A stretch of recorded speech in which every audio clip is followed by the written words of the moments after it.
வணக்கம். இப்போ discrete mathematics அதில் நெக்ஸ்ட் ஒரு topic logic and proofs. Question எல்லாமே இப்போ நம்ம வந்து ஒரு 2 மார்க் கொஸ்டினோட பேக்கேஜ் தான் பார்த்துக்கிட்டு இருக்கோம். அப்போ யூனிட் ஒன்னில் நமக்கு தேவையான 2 மார்க் கொஸ்டின்ஸ் என்னென்ன இருக்குது அப்படிங்கிறத ஜஸ்ட் ஒரு ரீகாலில் பார்த்துக்கிட்டு இருக்கிறோம்.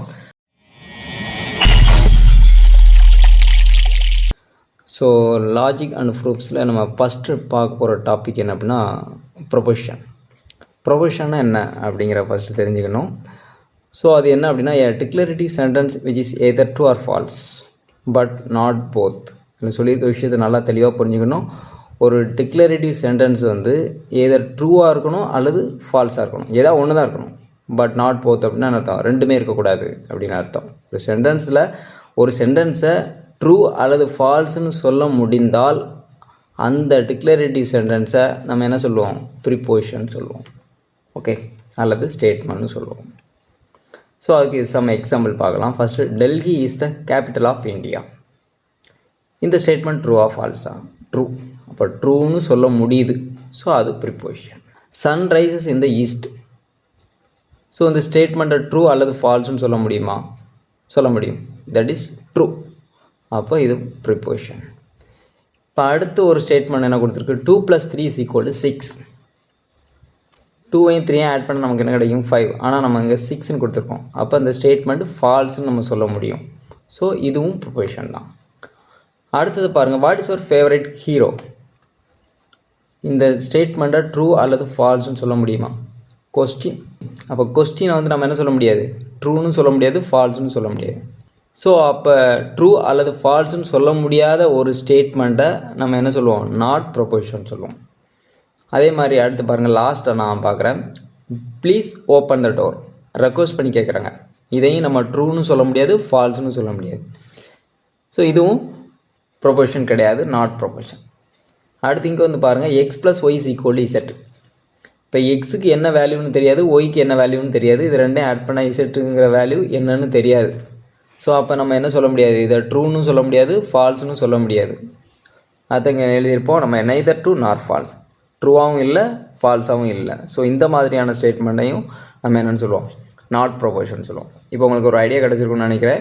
இப்போ ப்ரொபோசிஷன்னா என்ன, நாட் ப்ரொபோசிஷன்னா என்ன அப்படிங்கிறத தெளிவாக எக்ஸாம்பிள் மூலமாக நம்ம பார்த்துட்டோம். ஓகே, அந்த நான் ப்ரொபோசிஷனில் என்ன மாதிரியான கண்டிஷன்ஸ் எல்லாம் வரும் அப்படின்னா, the sentence having command or questions, exclamation and neither true nor false statement. So இந்த மாதிரியான ஸ்டேட்மெண்ட் தான் நான் ப்ரொபோசிஷன்.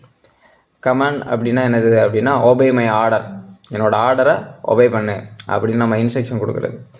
கொஸ்டின்னா கேள்வி கேட்குறது. Exclamation, wow the beautiful flower. So அந்த எக்ஸ்க்ளமேஷன். அதே மாதிரி இப்போ நம்ம இங்கே பார்த்தோம் இல்லையா, ட்ரூவாகவும் இல்லாமல் ஃபால்ஸாகவும் இல்லாமல் இருக்கக்கூடிய ஸ்டேட்மெண்ட். இது எல்லாமே நான் ப்ரொபோசிஷனுக்கான சிம்டம்ஸ். இப்போ நெக்ஸ்ட்டு நெகேஷன் அப்படிங்கிறது என்ன? ஒன்றுமே கிடையாது, கொடுத்துருக்க ஸ்டேட்மெண்ட்டை நெகட்டிவில் எழுதுறது.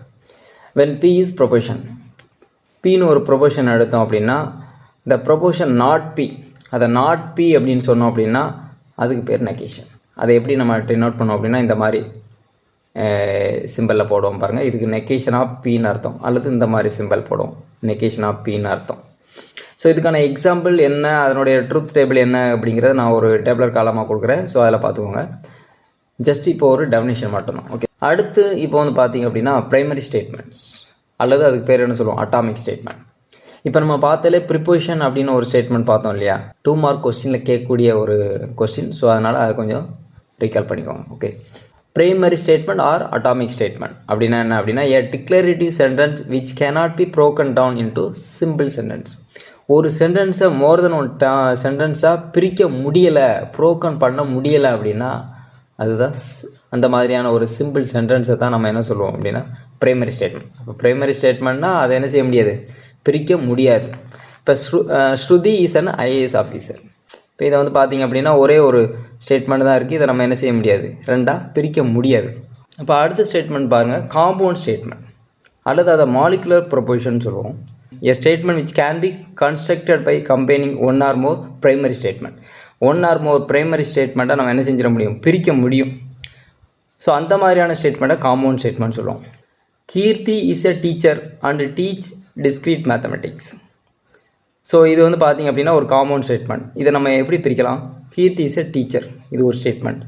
கீர்த்தி டீச் டிஸ்க்ரீட் மேத்தமெட்டிக்ஸ், இது ஒரு ஸ்டேட்மெண்ட். அப்போது ஒரு காம்பவுண்ட் ஸ்டேட்மெண்ட்டை நம்ம ரெண்டாக பிரிச்சுருக்குறோம். ஸோ இப்படி பிரிக்க முடிஞ்சால் இதுக்கு பேர் என்ன அப்படின்னா காம்பவுண்ட் ஸ்டேட்மெண்ட். பிரிக்க முடியலைன்னா அதுக்கு பேர் என்ன சொன்னோம், பிரைமரி ஆர் அட்டாமிக். ஓகே, இப்போ அடுத்து கனெக்டிவ்ஸ் அப்படின்னா மோர் தென் ஒன் ப்ரைமரி ஸ்டேட்மெண்ட்டை என்ன செய்யுது, கனெக்ட் பண்ணுறது. ஏதோ ஒரு வேர்டிங்ஸ் மூலமாக நம்ம கனெக்ட் பண்ணக்கூடிய ஒரு விஷயம் தான் கனெக்டிவ்ஸ். ஸோ என்னென்னு பார்க்கலாம். Connectives is an operation which is used to connect two or more statement. ரெண்டு அல்லது அதுக்கு மேற்பட்ட ஸ்டேட்மெண்ட்டை நம்ம என்ன செய்யறதுனா கனெக்ட் பண்ணுறது, லிங்க் பண்ணக்கூடிய ஒரு வேர்ட்ஸ் தான் என்ன அப்படின்னா கனெக்டிவ்ஸ். ஸோ இங்கே என்னெல்லாம் நம்ம பார்க்குறோம் அப்படின்னா some of the well known connectives என்னெல்லாம் அப்படின்னு சொல்கிறோம் அப்படின்னா conjunction, disjunction, conditional statement, biconditional statement.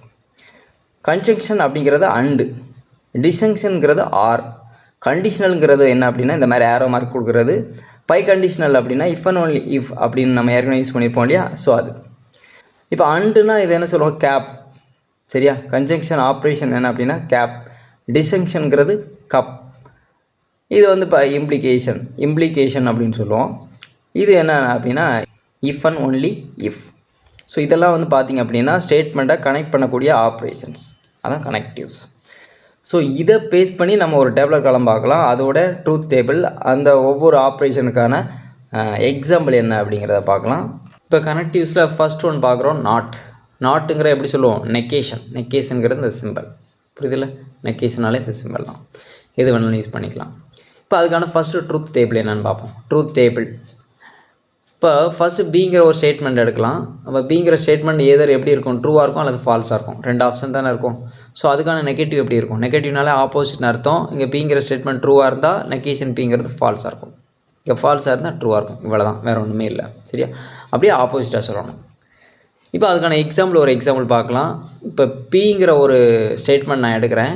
Courtallam is in Tenkasi district, இது ட்ரூ.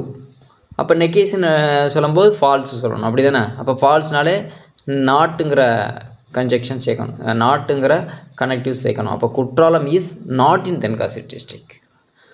ஸோ அப்போ இது வந்து ஃபால்ஸ். அப்போ இங்கே ட்ரூவாக இருக்கும், இங்கே ஃபால்ஸாக இருக்கும். நெகேஷன் வந்து அப்படியே ஆப்போசிட்டாக வரும். இப்போ அடுத்து என்ன அப்படின்னா கன்ஜெக்ஷன் அப்படிங்கிறத இந்த கேப் சிம்பிள் யூஸ் பண்ணுவோம். சரியா, அண்டுங்கிற வேர்டை நம்ம யூஸ் பண்ணுவோம். அப்போ இங்கே வந்து பார்த்திங்கன்னா ரெண்டு, அதாவது மோர் தென் ஒன் ஸ்டேட்மெண்ட்டை லிங்க் பண்ணக்கூடிய கனெக்டிவ்ஸ் தான் இந்த அண்டுங்கிற கன்ஜெக்ஷன். புரியுது இல்லையா. அப்போ நான் இங்கே என்ன செய்கிறேன், 4 டைப் ஆஃப் ஆப்ஷன்ஸ் எடுக்கிறேன். 2 டி எடுக்கிறேன், 2 ட்ரூ எடுக்கிறேன், 2 ஃபால்ஸ். இங்கே அதை ஆல்டர்னேட்டிவ் அப்படி எடுக்கிறேன். பாருங்கள், அண்டுனாலே ரெண்டுலேயும் காமனாக இருக்கணும். அதாவது ரெண்டுலேயும் ட்ரூ இருந்தால்தான் அண்டுங்கிறது ட்ரூவாக மாறும், அண்டுங்கிற ஹோல் ஸ்டேட்மெண்ட் ட்ரூவாக மாறும். ஏதாவது ஒன்று ஃபால்ஸ் இருந்தாலே என்ன ஆகிடும் நமக்கு, அண்டுனாலே என்ன அர்த்தம், இன்டர்செக்ஷன், காமன் அர்த்தம், ரெண்டுலேயுமே இருக்கணும்னு அர்த்தம். அப்போ ரெண்டுலேயுமே ட்ரூ இருந்தால்தான் இங்கே ட்ரூ வரும். ஏதாவது ஒன்றில் ஃபால்ஸ் இருந்தாலே எல்லாமே ஃபால்ஸாக மாறிடும். புரியுதுல. அப்போ ரெண்டுலேயுமே ட்ரூ இருந்தால்தான் இங்கே ட்ரூ வரும், மித்த எல்லாம் ஃபால்ஸ் தான் கிடைக்கும். அதே இது ஆப்போசிட்டாக அங்கே வரும். டிஸ்டிங்ஷன் வந்து ஆர் கண்டிஷன், ஏதர்னு சொல்லுவோம்ல, ஏதர் ஆர். ஏதாவது ஒன்று ட்ரூவாக இருந்தாலே ஆட்டோமேட்டிக்காக இங்கே ட்ரூ ஆயிரும். ஏதர் ஏ ஆர் பி அப்படின்னு அர்த்தம், ஏ அல்லது பின்னு அர்த்தம், அப்படி தானே. ஏதாவது ஒன்று ட்ரூவாக இருந்தாலே இங்கே ஆர் கண்டிஷனில் டிஸ்டிங்ஷன் ட்ரூவாக மாறிடும். புரியுதில்ல. ஸோ அதுக்கு எக்ஸாம்பிள் என்ன அப்படிங்கிற ஒரு சின்ன எக்ஸாம்பிள் பார்க்கலாம். பிங்கிற ஒரு ஸ்டேட்மெண்ட், கிவ்ங்கிற ஸ்டேட்மெண்ட், இதுதான் நம்ம என்ன செய்ய, ரெண்டுமே ட்ரூ ஸ்டேட்மெண்ட்டாக முதல்ல எடுப்போம் எப்போவுமே. The number N is odd, the number N is prime. So இங்கே இருக்கக்கூடிய நம்பர் ஆடாக இருக்கும், இங்கே இருக்கக்கூடிய நம்பர் ப்ரைமாக இருக்கும். அதை நம்ம கன்ஜெக்ஷனில் எழுதும்போது எப்படி எழுதுவோம், the number N is odd and தான் இங்கே conjunction, and the number N is prime. இப்போ ரெண்டுமே ட்ரூ. இப்போ எண்ணுக்கு பதிலாக நான் 3 கொடுக்குறேன். அப்போ இதை நம்ம கன்ஜெக்ஷனில் எழுதும்போது எப்படி எழுதுவோம், the number 3 is odd and the number 3 is prime. ரெண்டுமே ட்ரூ தானே கன்ஜெக்ஷனில் எழுதும்போது. அப்போ ஹோல் ஸ்டேட்மெண்ட்டும் ட்ரூவாக தான் கிடைக்கும். இப்போ சப்போஸ் பிக்கு பதிலாக எண்ணுக்கு பதிலாக 9 கொடுக்குறோம். அப்போ ஹோல் ஸ்டேட்மெண்ட் என்னென்னு தான் பார்க்கணும் என்ன. அப்போ த நம்பர் 9 இஸ் ஆட், அப்போ பி வந்து ட்ரூ. த நம்பர் 9 இஸ் ப்ரைம்னு சொல்கிறோம். 9 இஸ் ப்ரைமா, இல்லை ஃபால்ஸு. நம்ம வந்து அதை கன்ஜெக்ஷன் சேர்த்து எழுதும்போது எப்படி எழுதுவோம், the number 9 is odd and the number 9 is prime. அப்போ ஹோல் ஸ்டேட்மெண்ட் கரெக்டாக, தப்பு, 9 இஸ் நாட் இ ப்ரைம். அப்போ ஹோல் ஸ்டேட்மெண்ட் தப்பாகிடும். அப்போ ஒன்று ஃபால்ஸாக இருந்தாலுமே ஹோல் ஸ்டேட்மெண்ட் தப்பாகிடும். புரியுதுல்ல. அதுதாங்க சொல்லியிருப்போம், ரெண்டுமே ட்ரூவாக இருக்கணும் அப்படிங்கிறத ட்ரூத் டேபிளில் சொல்லியிருப்போம். அப்படியே ஆர் கண்டிஷனுக்கு வாங்க, உங்களுக்கு ஈஸியாக தெரியும். ஏதோ ஒன்று உங்களுக்கு ட்ரூவாக இருந்தாலே போதும். இப்போ அதே ஸ்டேட்மெண்ட் இங்கே சொல்லியிருக்கதான் எழுதுறேன். பிங்கிற statement number n is odd, கியூங்கிற statement number n is prime. இப்போ நான் என்னுக்கு பதிலாக நான் என்ன செய்கிறேன் அப்படின்னா ஒரு 2ங்கிற நம்பரை கொடுக்குறேன். அப்போ இதை நான் ஆர் கண்டிஷனில் எழுதும்போது எப்படி எழுதலாம்? The number 2 is odd or 2 is prime. இங்கே கொடுத்துருக்கல ஏதாவது ஒன்று சாட்டிஸ்ஃபை பண்ணாலே போதும்னு அர்த்தம். அப்படி தானே? ஆர்னா ஏதாவது ஒன்று சாட்டிஸ்ஃபை. ஆனால் இங்கே வந்து பார்த்தீங்கன்னா ஃபஸ்ட் ஸ்டேட்மெண்ட் வந்து ஃபால்ஸ் ஆயிடுச்சு. நம்பர் 2ங்கிறது ஆட் கிடையாது, அது வந்து ஈவன் நம்பர். ஆனால் ரெண்டாவது ஸ்டேட்மெண்ட் ட்ரூ ஆயிடுச்சு. த நம்பர் 2 இஸ் ப்ரைம். ஏதாவது ஒன்று நமக்கு வந்து ட்ரூவாக இருந்தாலே ஹோல் ஸ்டேட்மெண்ட் ட்ரூவாக தான் நமக்கு என்ன செய்யும்? எக்ஸ்பென்ஷன் கொடுக்கும். அப்போ திரும்ப ட்ரூத் டேபிளில் பார்க்கலாம். அண்டு கன்ஜங்ஷனில் வந்து பார்த்தீங்கன்னா ரெண்டுமே ட்ரூவாக இருந்தால் ட்ரூ, டிஸ்டிங்ஷனில் ரெண்டுமே ஃபால்ஸாக இருந்தால் ஃபால்ஸ், மிச்சமெல்லாம் ட்ரூ. இப்போ இங்கே பிக்யூன்னு 2 ஸ்டேட்மெண்ட் எடுப்போம். First statement Sita is dancing. அப்போது சீதா வந்து டான்ஸ் பண்ணுறத ட்ரூன்னு எடுக்கிறோம். அண்டு கியூன்னு அடுத்த ஸ்டேட்மெண்ட் ராமா இஸ் டான்ஸிங். அப்போ ராமன் வந்து டான்ஸ் பண்ணுறார், அதை வந்து ட்ரூன்னு நான் எடுக்கிறேன். இது நாம் எடுத்திருக்க ஸ்டேட்மெண்ட். இது எப்படி நம்ம கண்டிஷனல் அப்ளை பண்ணுறோம்? If Sita is dancing then Rama is dancing. இவங்க டான்ஸ் பண்ணாங்க அப்படின்னா ராமனும் டான்ஸ் பண்ணுவார். அப்போ இங்கே என்ன செய்கிறாங்களோ அதை பொறுத்து தான் ராமன் பண்ணுறாருன்னு அர்த்தம். அப்படி தானே? அப்போ இவங்க டான்ஸ் பண்ணாங்கன்னா இவரும் டான்ஸ் பண்ணுவார். அப்போ இது ட்ரூவாக இருக்கும்போது இதுவும் ட்ரூவாக இருக்குது. அப்போ ஹோல் ஸ்டேட்மெண்ட்டும் ட்ரூ ஆகிடும். புரியுது இல்லையா? ரெண்டும் ட்ரூவாக இருக்கும்போது ஹோல் ஸ்டேட்மெண்ட். தென் இப்தன் அப்ளை பண்ணும்போதும் ஹோல் ஸ்டேட்மெண்ட் ட்ரூவாக தான் கிடைக்குது. இப் சீதா இஸ் டான்ஸிங். கஷ்டப்பட்டு இந்த சீதா வந்து டான்ஸ் ஆடுறாங்க. ஆனால் தென் ராமா இஸ் நாட் டான்ஸிங். இவங்க டான்ஸ் ஆடி பிரயோஜனமெல்லாம் போச்சு, ஏன்னா இவங்க டான்ஸ் ஆட மாட்டாங்க. அப்போ ஹோல் ஸ்டேட்மெண்ட்டில் பாருங்களேன், சீதா டான்ஸ் ஆடியும் பிரயோஜனம் இல்லை அப்படின்னு தானே அர்த்தம். அப்போ ஹோல் ஸ்டேட்மெண்ட் ஃபெயிலியர் ஆயிடுச்சு. அப்போ ட்ரூ, இந்த ஸ்டேட்மெண்ட் ட்ரூவாக இருக்குது, இது ஃபால்ஸாக இருக்குது. அப்போ ஹோல் ஸ்டேட்மெண்ட் ஃபால்ஸ் ஆகிடுச்சு. புரியல? அப்போ ஃபஸ்ட்டு ஸ்டேட்மெண்ட் ட்ரூவாக இருந்து ரெண்டாவது ஸ்டேட்மெண்ட் ஃபால்ஸ் ஆகிருந்துச்சுன்னா இப்தன் கண்டிஷனில் டோட்டல் டேர்ம் ஃபால்ஸ் ஆகிடும். புரியுது இல்லையா? ஸோ இதை நம்ம அப்படியே நம்ம ட்ரூத் டேபிளில் பாருங்கள். அப்போ ரெண்டுமே ட்ரூவாக இருந்தால் ட்ரூவாக இருக்கும் அப்படின்னு சொன்னோம். அப்படி தானே? இவங்க டான்ஸ் ஆடலைனா கூட ராமன் டான்ஸ் ஆடுவார். அப்போ வேலை நடந்துருச்சு, அப்போ ட்ரூ தான். இவங்க டான்ஸ் ஆடலைனாலும் இவங்க டான்ஸ் ஆடலை, ஸோ அதனால் ராமனும் டான்ஸ் ஆடலை. இவங்க டான்ஸ் பண்ணலை, அதனால் ராமனும் டான்ஸ் பண்ணலை. அப்போ இங்கே வேலை நடக்காததுனால தான் இங்கேயும் வேலை நடக்கலை. அப்போ ட்ரூ தான். வேலை நடக்கலை, இங்கேயும் வேலை நடக்காது தானே? இப்போ ட்ரூ தான். ஆனால் இங்கே பாருங்கள், இவங்க கஷ்டப்பட்டு டான்ஸ் பண்ணுறாங்க, பட் ராமன் டான்ஸ் ஆடலை. இப்போ வேலை நடக்கலை, அப்போ ஃபால்ஸ். புரியல? ஸோ அந்த நான் சொல்கிற மாதிரியான கான்செப்டை கொஞ்சம் அனலைஸ் பண்ணுங்கள். நான் கீழே வேறு மாதிரி கொடுத்துருக்குறேன். ஸோ நீங்கள் இதை பாருங்கள் எப்படி அப்படின்ட்டு. ஸோ இது உங்களுக்கு கன்ஃபியூஸ் ஆகும் அப்படின்ட்டு தான் நான் வேறு எக்ஸாம்பிள் கொடுத்தேன். சரியா? இருந்தால் நீங்கள் ட்ரை பண்ணி பாருங்கள், உங்களுக்கு புரியும். நெக்ஸ்ட்டு பை கண்டிஷனல் வந்து பார்த்தீங்க அப்படின்னா ஃபார்வேர்ட்லேயும் சொல்லணும், அதே இது ரிவர்ஸ்லேயும் சொல்லணும். ஒரு ஸ்டேட்மெண்ட்டை ஃபார்வேர்ட்லேயும் சொல்லணும், அப்படியே ரிவர்ஸ்லேயும் சொல்லணும். அதனுடைய மீனிங் மாறக்கூடாது. அதுதான் வந்து பை கண்டிஷனல். அதான் ரெண்டு பக்கம் ஏரோ கொடுத்துருக்கோமா. இதில் வந்து பார்த்தீங்க அப்படின்னா புரிஞ்சுக்கலாம் ஈஸியாக. ரெண்டுமே என்ன இருக்கோ அதாங்க. ரெண்டுமே ட்ரூவாக இருந்தால் ட்ரூ, ரெண்டுமே ஃபால்ஸாக இருந்தால் ட்ரூ. டிஃப்ரெண்ட்டாக இருந்தால் ஃபால்ஸ். ட்ரூ ஒன்று ஃபால்ஸ் ஒன்று இருந்துச்சுன்னா அது ஃபால்ஸ் தான் வரும். ஸோ அதனால் டிஃப்ரெண்ட்டாக இருந்தால் ஃபால்ஸ், சேமாக இருந்தால் ட்ரூ. நெக்ஸ்ட்டு இன்வர்ஸுங்கிறதே என்ன அப்படின்னா நெகட்டிவை சொல்கிறதான். இதை இன்வர்ஸ் ஆஃப் காம்பவுண்ட் ப்ரொபோர்ஷன். ஒரு காம்பவுண்ட் ப்ரொபோர்ஷனில் இன்வர்ஸுங்கிறது என்ன அப்படின்னா அப்படியே ரெண்டுக்கும் நெகட்டிவ் எடுக்கிறது. P is conditional to Q அப்படின்னா negation of B to negation of Q. இதான் வந்து இன்வர்ஸ்னு நல்லா ஞாபகம் வச்சுக்கோங்க. ரெண்டு பக்கமும் நெகேஷன் எடுக்கும். கான்ட்ரா பாசிட்டிவாக காம்பவுண்ட் ஃபங்க்ஷன் அப்படிங்கிறது என்ன அப்படின்னா ஒரு கண்டிஷனல் ஸ்டேட்மெண்ட்டை என்ன செய்யணும், ரிவர்ஸில் நெகேஷன் எடுக்கிறது. அப்படியே இருக்கிற ஸ்டேட்மெண்ட்டை நெகேஷன் எடுத்தால் இன்வர்ஸு, அப்படியே என்ன செய்யுது ரிவர்ஸில் நெகேஷன் எடுத்தோம் அப்படின்னா அது கான்ட்ரா பாசிட்டிவ். ரிவர்ஸ்னால் என்ன அர்த்தம்? Q to P. Qவை முதல்ல எழுதுகிறோம், Bயை ரெண்டாவது எழுதுகிறோம், ரெண்டுக்கும் நெகேஷன் எடுக்கிறோம். Negation of Q to negation of Q. அதான் வந்து பார்த்திங்க அப்படின்னா கான்ட்ரா பாசிட்டிவ் அப்படின்னு சொல்லுவோம். இப்போ இதெல்லாம் பேஸ் பண்ணி ஒரு சம் ப்ராப்ளம்ஸ் பார்க்கலாம். இப்போ நான் வந்து பிங்கிற ஒரு ஸ்டேட்மெண்ட் எடுக்கிறேன். இட் இஸ் ரெய்னிங் அண்ட் கியூங்கிறத நான் என்ன எடுத்திருக்கேன் அப்படின்னா ஐ வில் டேக் த அம்பர்லா. இதை பேஸ் பண்ணி நான் என்ன செய்யணும், இந்த ஒவ்வொரு ஸ்டேட்மெண்ட்டுக்கான இந்த சிம்பாலிக்கான எக்ஸ்ப்ளனேஷன் கொடுக்கணும். சரியா? நெகேஷன் பின்னா P or Q, P and Q, negation of P or Q, negation of P and Q, இதுக்கு எல்லாமே ஸ்டேட்மெண்ட் கொடுக்கணும். ஸோ நான் அப்போ கொடுத்துருக்க ஸ்டேட்மெண்ட்டை பிக்யூ அப்படிங்கிறத முதல்ல நான் எடுக்கணும். சரியா? அப்போ பிங்கிறத நான் என்ன எடுக்கணும்? Raining day. கியூங்கிறத ஐ வில் டேக் அம்பர்லா. சரியா? இதை நான் வந்து ஒவ்வொன்றுக்கும் நான் அப்ளை பண்ணுறேன். First negation P. அப்போ நெகேஷன் பின்னா என்ன செய்யணும்? இல்லை நாட் சேர்க்கணும். It is not raining day சேர்த்துருக்கணும். சப்போஸ் நெகேஷன் ஆஃப் கியூன்னு கொடுத்தா எப்படி எழுதுவீங்க? Very good. I will not take umbrella. புரிஞ்சு இல்லையா? இப்போ ஆர் கண்டிஷன் அப்ளை பண்ண போகிறோம். P cup Q. கப்னாலே ஆர் கண்டிஷன். இது வந்து டிஸ்ஜங்ஷன் இல்லையா? அப்போ ஆர் அப்படின்னா என்ன அர்த்தம்? அப்படியே கொடுத்துருக்க ஸ்டேட்மெண்ட்டில் ஆர் சேர்க்கணும். It is raining day or I will take umbrella. கொடுத்துருக்க ஸ்டேட்மெண்ட்டில் ஆர் சேர்க்கணும். இது வந்து பார்த்தீங்கன்னா கன்ஜெக்ஷன் அண்டு. புரியுது இல்லையா? அண்டுன்னா என்ன செய்யணும்? கொடுத்துருக்க ஸ்டேட்மெண்ட்டில் அப்படியே அண்டு சேர்த்து எழுதணும். It is raining day and I will take umbrella. புரியுது இல்லையா? அப்படியே ஸ்டேட்மெண்ட்டை எப்படி நம்ம சிம்பாலிக்லேருந்து ஸ்டேட்மெண்ட்டாக கொடுக்குறது அப்படின்னு. இப்போ அடுத்து கொஞ்சம் டிஃப்ரெண்ட்டாக இருக்கும். Negation of P or Q, P disjunction of Q.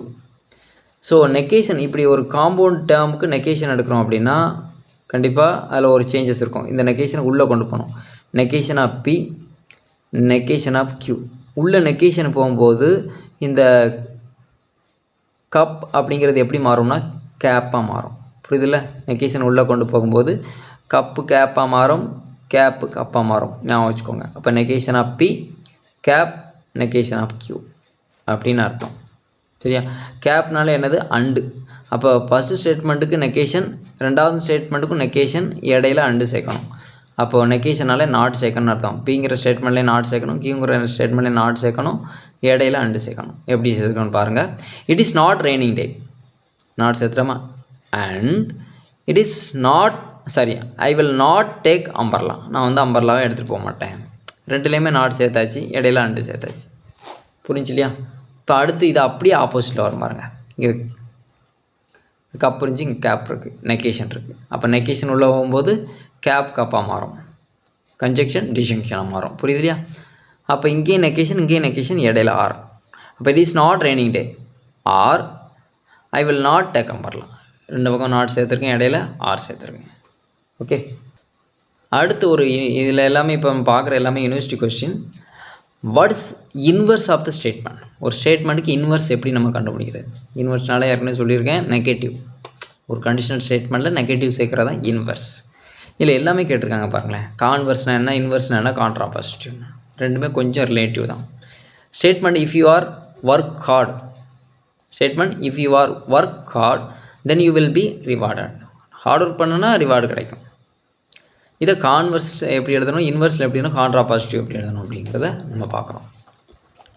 இப்போ ஃபஸ்ட்டு நம்ம என்ன பண்ணுறோம் அப்படின்னா கொடுத்துருக்க ஸ்டேட்மெண்ட்டை பிக்யூன்னு எடுத்துக்கலாம். இப்போ பிங்கிற statement you are work hard, கியூங்கிறது யூ வில் பி ரிவார்டட். அப்போ இங்கே வந்து என்ன செய்யணும்? முதல்ல கண்டிஷனல் ஸ்டேட்மெண்ட் எழுதணும். P is conditional to Q. இதை கான்வர்ஸில் எழுதணும். முதல்ல என்ன சொல்கிறது? கான்வர்ஸ் தானே கேட்டிருக்காங்க ஃபஸ்ட்டு. இப்போ கான்வர்ஸ்னால் என்ன அர்த்தம்? கண்டிஷனல் ஸ்டேட்மெண்ட்டை ரிவர்ஸில் எழுதுறதுக்கு பேர் தான் கான்வர்ஸ். அப்போ கியூ டு பி. அப்போ முதல்ல கியூ ஸ்டேட்மெண்ட் எழுதணும், ரெண்டாவது பி ஸ்டேட்மெண்ட். அப்போ முதல்ல கியூ ஸ்டேட்மெண்ட் எப்படி எழுதுவீங்க? இஃப் சேர்க்கணும். முதல்ல இங்கேருந்து ஆரம்பிக்கணும்னா if you will be rewarded then you will work hard அல்லது யூ ஒர்க் ஹார்ட். அதே இது இன்வர்ஸுங்கிறது என்ன சொல்லியிருக்கேன் நான்? அப்படியே இந்த கண்டிஷனல் ஸ்டேட்மெண்ட்டுக்கு நெகேஷன் எடுக்கணும். அப்போ negation of P conditional, negation of Q. இது இன்வர்ஸ். அப்போ ரெண்டுக்குமே நெகட்டிவ் சேர்க்கணும். அப்போ இங்கே நாட் சேர்க்கணும், இங்கே நாட் சேர்க்கணும். If you will not work heart then you will not be rewarded. இது இன்வர்ஸ். அடுத்து என்ன சொல்லுது? கான்ட்ராபாசிட்டிவ்ங்கிறது என்ன அப்படின்னா கான்வர்ஸ் இருக்கு இல்லையா, கான்வர்ஸோட நெகட்டிவ் தான் கான்ட்ராபாசிட்டிவ். புரியல? கான்வர்ஸோட நெகட்டிவ் தான் contrapositive. Negation of Q to negation of P. அப்போ ரிவர்ஸில் நெகட்டிவில் எழுதணும். அப்போ if you will not be rewarded then you will not work hard. அப்படியே ரிவர்ஸில் எழுதணும். சரியா? If you will not be rewarded then you will not work hard. ரிவர்ஸில் நெகேஷன் எழுதுறது. ஸோ இது வந்து கான்ட்ராபாசிட்டிவ். இதில் எல்லாமே நீங்கள் வந்து நெகேஷன் அப்படின்னு சொன்னால் நாட் சேர்க்க போகிறீங்க. உங்களுக்கு புரியுத மாதிரியான லாங்குவேஜில் நாட் சேர்க்க போகிறீங்க. மற்றபடி எல்லாமே இந்த கண்டிஷன் இந்த சிம்பாலிக்கை மட்டும் நீங்கள் ஞாபகம் வச்சுக்கோங்க. புரியலையா? கண்டிஷனல் ஸ்டேட்மெண்ட்னா பி டு கியூ, கான்வர்ஸுங்கிறது அப்படியே ரிவர்ஸில் சொல்கிறது, கான்ட்ரா பாசிட்டிவ்னா கான்வர்ஸோட நெகேஷன், இன்வர்ஸுங்கிறது கண்டிஷனலோட நெகேஷன். இதெல்லாமே நீங்கள் அப்படியே ஒர்க் பண்ணிங்க அப்படின்னால மைண்டில் இருந்துடும். புரியுது இல்லையா? ஸோ இதிலேருந்து ஒரு 2 மார்க் கொஸ்டின் கேட்டிருக்காங்க. எது வேணாலும் கேட்கலாம். நமக்கு இது வந்து பார்த்திங்கன்னா இன்வர்ஸ் டேர்ம் தான் ஆக்சுவலாக கேட்டிருக்காங்க. நான் எல்லாத்தையும் கொடுத்துருக்கேன்.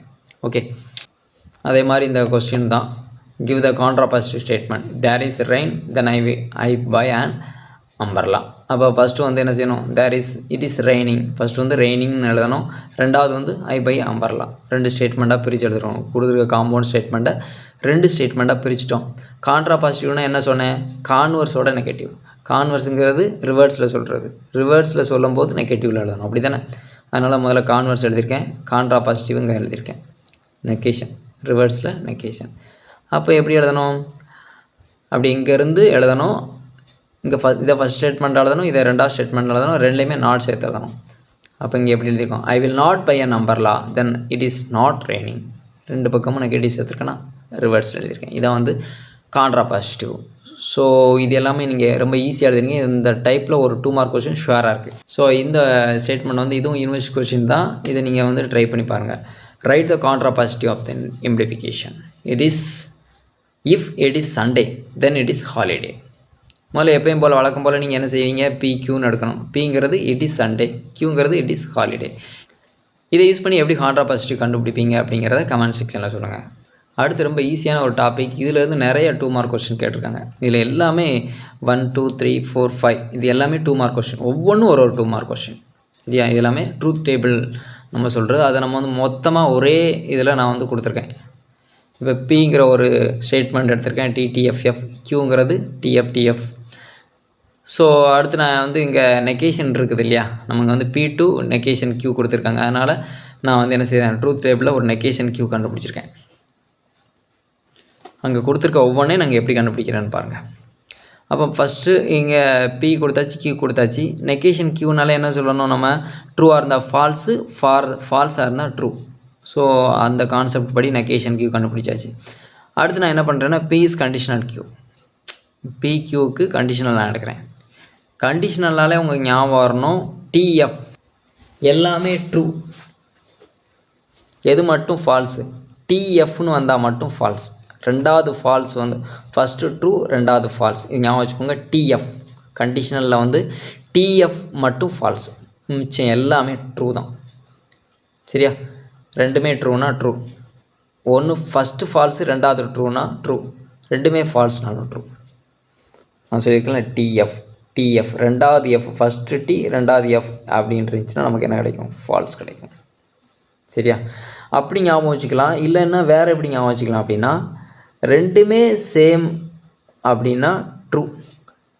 டிஃப்ரெண்ட்டாக இருந்தால் க்யூவில் என்ன இருக்குதோ அதுதான் நமக்கு ஆன்சர். புரியல? ரெண்டுமே சேமாக இருந்தால் ட்ரூ, டிஃப்ரெண்ட்டாக இருந்துச்சு அப்படின்னா க்யூவில் என்ன இருக்குதோ அதுதான் ஆன்சர். கண்டிஷனலை பொறுத்தளவில் அப்படி ஞாபகம் வச்சுக்கோங்க. இல்லை அப்படின்னா TF மட்டும் ஃபால்ஸ்னு வச்சுக்கோங்க, கண்டிஷனல் ஸ்டேட்மெண்ட். அடுத்து இங்கே கண்டிஷனல் எதுக்கெல்லாம் கொடுக்குறோம் அப்படின்னா Pக்கும் நெகேஷன் Qக்கும் இங்கே கண்டிஷனல் கொடுக்குறோம்.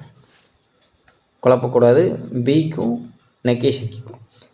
அப்போ நான் என்ன சொல்லியிருக்கேன்? கண்டிஷனை பொறுத்தளவில் TFங்கிறது ஃபால்ஸ், சேம்னா ட்ரூ. அடுத்து பார்த்தீங்க அப்படின்னா சேமாக இருக்குது. அப்போ சேமாக இருந்தால் என்ன கிடைக்கணும்? நமக்கு ட்ரூ தான் கிடைக்கணும்.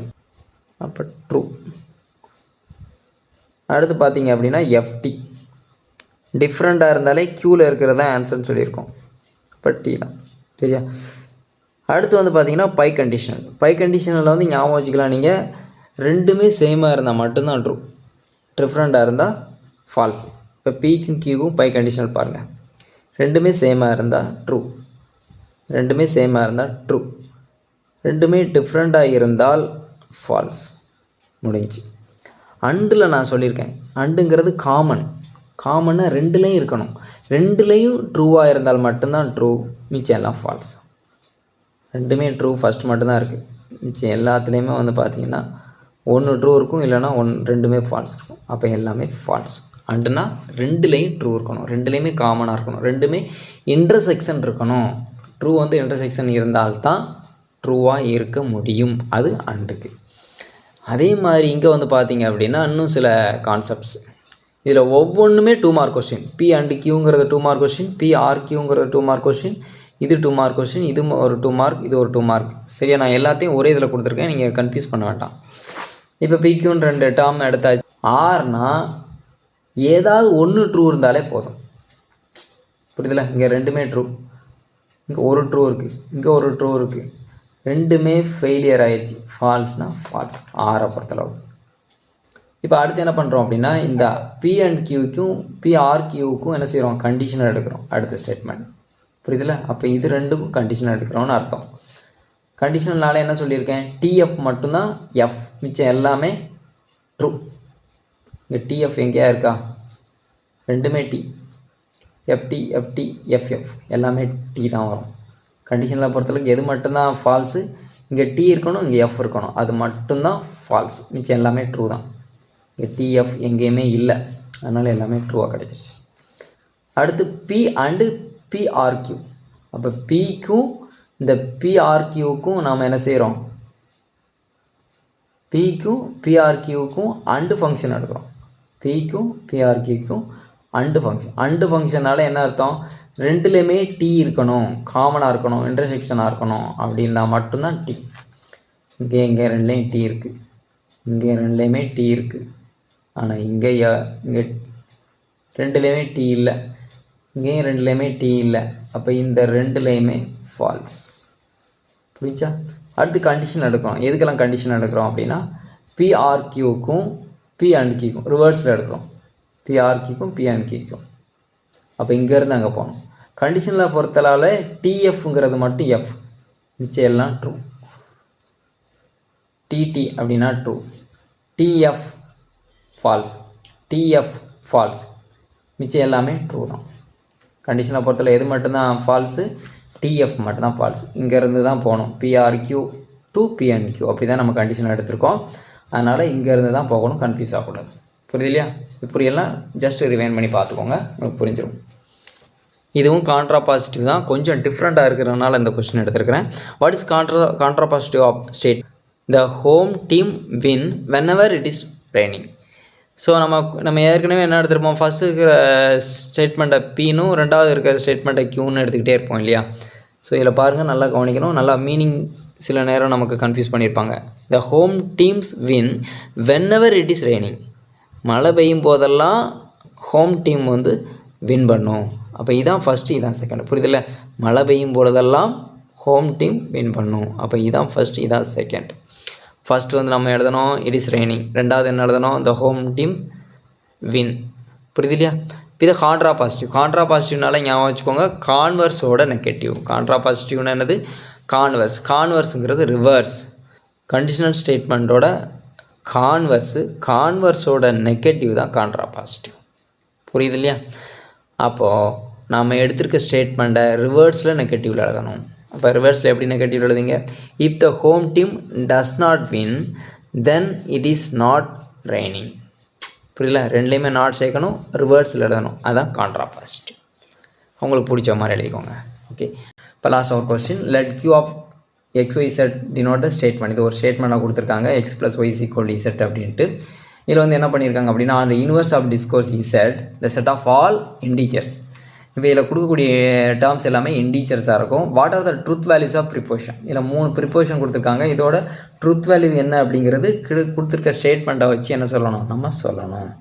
அப்போ கொடுத்துருக்க ஸ்டேட்மெண்ட்டை முதல்ல எழுதிக்கோங்க, Q of X comma Y comma Z is equal to X plus Y is equal to Z.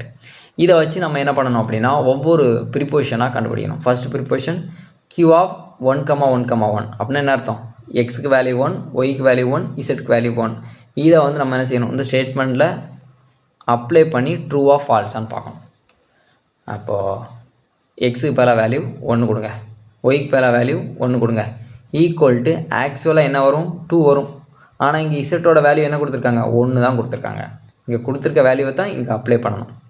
Apply பண்ணிவிட்டு இந்த ஸ்டேட்மெண்ட்டு ட்ரூவான்னு பார்க்கணும். புரியுது இல்லையா. கொடுத்துருக்க இங்கே என்ன கண்டுபிடிக்க சொல்லியிருக்காங்களோ அந்த வேல்யூவை மட்டும் இந்த ஸ்டேட்மெண்ட்டில் போய் அப்ளை பண்ணுங்கள். அது ட்ரூவான்னு பாருங்கள். அப்ளை பண்ணதுக்கப்புறமா இந்த ஸ்டேட்மெண்ட் ட்ரூவாப்பா விச் இஸ் நாட் ட்ரூ, இது வந்து ஃபால்ஸ். அப்போ ஃபால்ஸ் ஆகிருக்கு அப்படிங்கிறத நம்ம இங்கே எழுதணும். அப்போ இந்த ஃபஸ்ட்டு ப்ரிப்போசிஷன் வந்து false. Therefore the given statement is false. இந்த ஸ்டேட்மெண்ட்டே தப்பு அப்படின்னு சொல்லிடலாம். ரெண்டாவது ஸ்டேட்மெண்ட் அப்ளை பண்ணுங்கள். எக்ஸ்க்கு வேல்யூ 1, ஒய்க்கு வேல்யூ 1, இசட்டுக்கு வேல்யூ 2. சரி, அப்ளை பண்ணியாச்சு. இப்போ செக் பண்ணுங்கள். 1 + 1 2. Okay, given statement is true. சரியா? அடுத்து பாருங்கள் தேர்ட் ஸ்டேட்மெண்ட். கியூஆர் 2 1 3. எக்ஸுக்கு பேலா 2, ஒய்க்கு பேலா 1, இசட்டுக்கு பேலா 3. அப்ளை பண்ணுங்கள். ஸ்டேட்மெண்ட் ட்ரூவான்னு பாருங்கள். 2 + 1 3. Yes, which is true. அப்போ therefore the given statement is true. So இந்த மாதிரியும் கொஸ்டின் கேட்கலாம். வெரி சிம்பிளான லாஜிக். பார்க்குறது கொஞ்சம் வித்தியாசமாக இருந்தாலும் ஈஸியாக இருக்கும். ஸோ நம்ம பார்த்தது எல்லாமே இப்போ லாஜிக் அண்ட் ப்ரூஃப்ஸில் இருக்கக்கூடிய 2 மார்க் பேக்கேஜ். 2 மார்க் என்னெல்லாம் கேட்பாங்க அப்படிங்கிற பேக்கேஜ் தான் இப்போ நம்ம டிஸ்கஸ் பண்ணியிருக்கோம். ஸோ இதில் உங்களுக்கு கண்டிப்பாக கான்செப்ட்ஸ் எல்லாமே புரிஞ்சிருக்கும். ஏதாவது டவுட் இருந்தால் கமெண்ட் செக்ஷனில் வாங்க, அதுக்கான ஆன்சரோட நெக்ஸ்ட் வீடியோவில் சந்திக்கிறேன்.